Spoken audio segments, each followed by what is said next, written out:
Hi, it's Mitch from Pickdawgz.com here with your free pick in the Nets versus Bucks NBA matchup on Sunday, October 27th, 2024. If you like all the free picks we do at Pick Dawgz, you'll love our premium picks, our best bets. Just go to Pickdawgz.com, click on the premium picks tab. Got a link directly below this video in the description. Prices start at just $15, but you can use that discount code PICK for 15% off. We also have VIP style packages meant for people that make really big bets, people with big bankrolls looking for a one-on-one type service. We have these. You got to text the number you see on the screen, but keep in mind, these are our most expensive premium packages. Let's get to it. We got the Nets taking on the Bucks. You know, the Nets 0-2 to start the season. The Bucks 1-1, getting busted up pretty good at home by the Chicago Bulls. 11-point losers as 9.5-point favorites.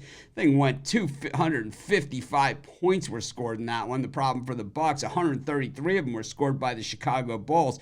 The Bucks started the season with a slaughter of the Philadelphia 76ers in Philly, but you got to remember Joel Embiid didn't play in that game. So, you know, how much faith can we really have in the numbers that happen? When we saw the Bucks in their home opener, a place where they've traditionally played pretty well, it wasn't pretty. Giannis poured in 38 and Lillard had 28. But really, Prince had 11, Lopez was 7, and Trent with 10. But it was just not a good scene. I mean, they got absolutely crushed in that game. The Bulls came out, decently. It was close at halftime, and then the third quarter, the Bulls, outscored the Bucks in that one. The fourth quarter, the Bulls just kind of finished them off. I think we're used to seeing the Bucks being very dominant in those home spots, and the last 2 years, and it was something I said in my video prior.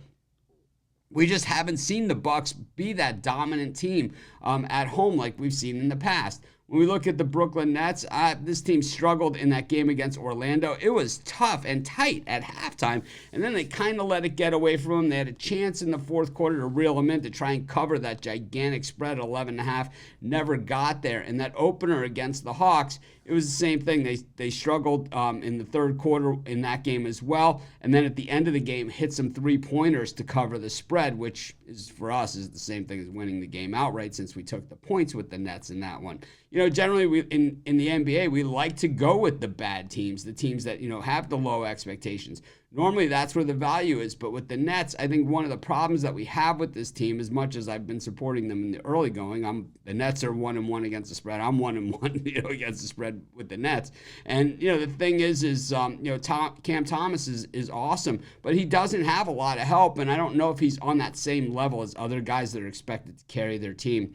Schroeder, 20 points last time out against Orlando, but I mean, he's never really been that type of guy throughout his career as really even the second option, which he appears to be sometimes here in Brooklyn.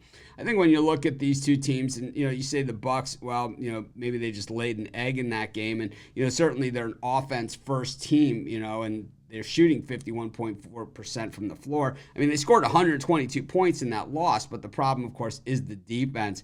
I think if you don't have defense, you go on the road, things are only going to get worse for you. I don't know. I'm going to continue to roll with these Brooklyn Nets till the wheels fall off, and that's going to be my free pick. Of course, while you're doing your picks, putting your bets in, be sure to use our free betting tools at sportschatplace.com. 100% free, and they'll help put you on the most favorable bets on the board today.